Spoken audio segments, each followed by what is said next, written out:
Salam dəyərli İntizar Radiosu izləyiciləri. Mübarək cümə gününün axşamında İmam Mehdi süfrəsindəyik.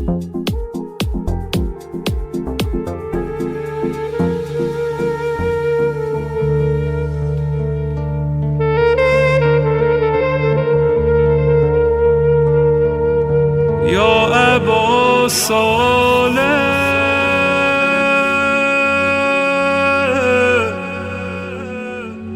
Ya Əbu Salih. Susayan dodaqlar, soğulan bulaqlar, kor yanan ocaqlar, soyuyan qucaqlar. Dünya dalana dirəndi. Oyaq vicdanlara açıq məktub. Mehdi və İsanı dəvət.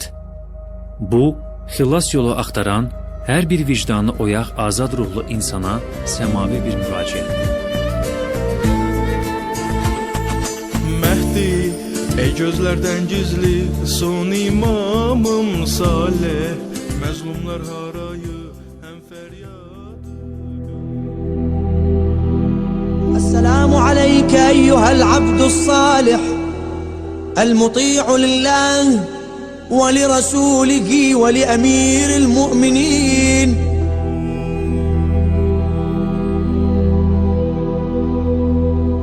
Bismillahirrahmanirrahim. Bizim mövzumuz axirət zaman imtahanları idi. Bu barədə danışırdıq